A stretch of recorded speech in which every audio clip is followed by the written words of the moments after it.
dia gravitasi. Bisa nggak kerjasama semacam ini dilakukan kajian oleh semua PDAM, mana yang perlu dikerjasamakan, mana yang cukup dengan lokal saja gitu. Ini persoalan lain. Kemudian kerangka regulasi, payung hukumnya sekarang sedang kita lakukan perbaikan. BUMN berbentuk perusahaan umum daerah yang diatur dengan peraturan pemerintah, nanti akan kita mengarah ke situ. Dan BUMD berbentuk perseroan terbatas akan diatur dengan undang-undang perseroan terbatas. Jadi kayak BPD sekarang lah, ada BPD yang masih perusahaan daerah, tapi ada BPD yang menjadi perseroan terbatas. Nanti PDAM kita orientasikan juga seperti itu ke depan. Pengaturannya Pak. Jadi pengaturan itu biarlah saya, uangnya ada di Pak Menteri Keuangan, Perencanaan Bu Nas, teknisnya ada di Menteri PU. Yang kedua mengenai tarif air minum. Ya, tadi sudah disebutkan karena itu saya tidak menambah lagi. Ini persetujuan. Apakah persetujuan tarif itu melalui DPR juga sekarang? Tidak ya? Tidak, sebenarnya cukup harus kepala daerah saja. Kalau nggak mati. Kalau ke DPRD itu panjang sekali nanti. Bertengkarnya bisa 2 bulan itu. Karena itu kami akan aturlah kalau ada keberatan-keberatan, tolong masukkan di dalam pertemuan ini untuk kami bahas berempat, mencari solusi dari yang memberatkan PDAM itu. Yang kelima, belum merupakan kesepakatan antara PDAM dengan wakil atau forum pelanggan. Nah, ini difungsikan forum pelanggan. Hitunglah berapa biaya produksi, kos produksi, dan kita katakan, kalau sebesar ini kos produksi, berapa tarif yang layak? Di sini sering tidak ada kesepakatan antara wakil pelanggan itu dengan PDAM.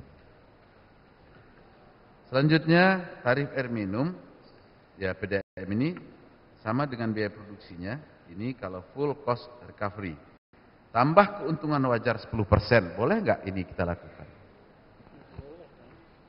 Jadi beruntunglah minimal 10% kita tarifkan. Kalau cost produksinya X, jadi X plus 10 gitu.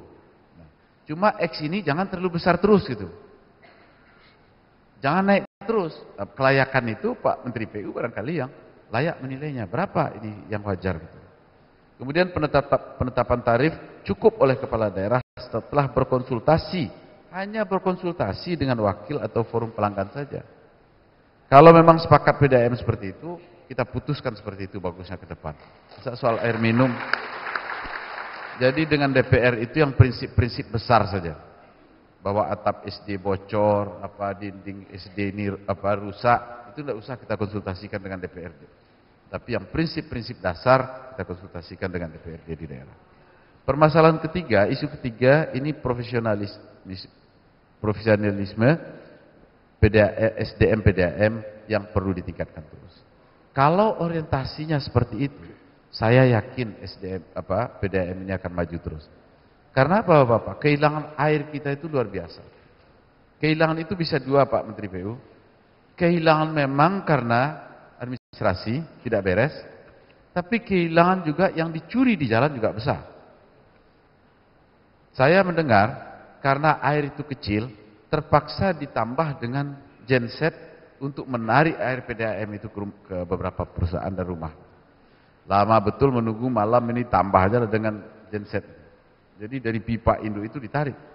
Kalau dilakukan razia di Jakarta, mungkin banyak ditemukan seperti itu. Yang kemudian sudah diambil, disemen lagi, dicor lagi, tidak ketahuan ketika dicek. Dan berapa jumlah pelanggan besarnya. Ini saya dengar menjadi keluhan Jakarta ketika saya ketemu dengan PDAM di Jakarta itu. Nah, ke depan pembenahan dan penentuan SDM profesional ini mesti menjadi acuan Pak.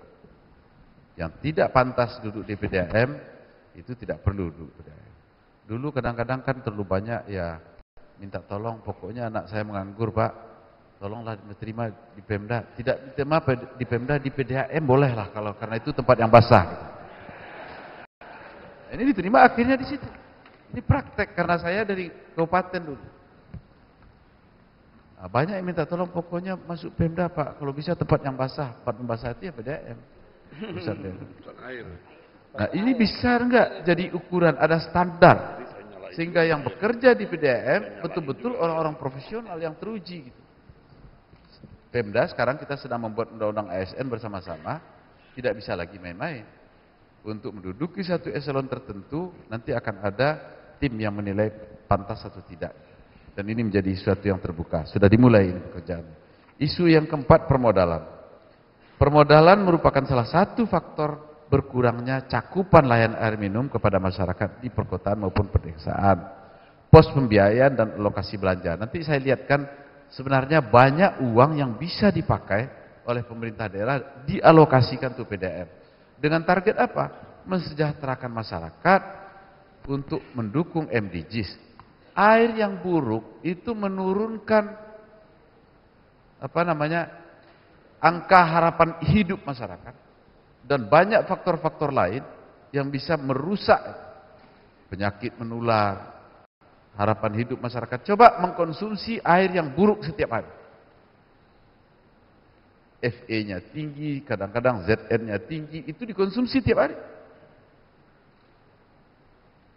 Jadi ini sebenarnya dua-dua, Pak. Di satu pihak ini mission pemerintah untuk mensejahterakan rakyatnya, tapi di lain pihak adalah tugas PDAM pula untuk melakukan pembenahan organisasi bisnis ini. Jadi kalau bisa gabunganlah dari antara keduanya itu. Tadi Pak Menteri PU sudah memberikan solusi. Banyak sekali ada yang melalui Perpamsi, itu proyek yang bentuk proyek yang sangat baik. Kalau saya mengusulkan ini Pak, berdasarkan pengalaman, tahun ke depan ini diperbesar itu. Mungkin perencanaan Bu Armida bisa lebih banyak untuk Pamsimas itu. Pamsimas untuk pedesaan-pedesaan yang tidak layak untuk bisnis dipedamkan, itu di Pamsimaskan. Kebutuhan permodalan sektor air minum meningkat dalam rangka pemenuhan target pemerintah sesuai dengan MDGs. Sementara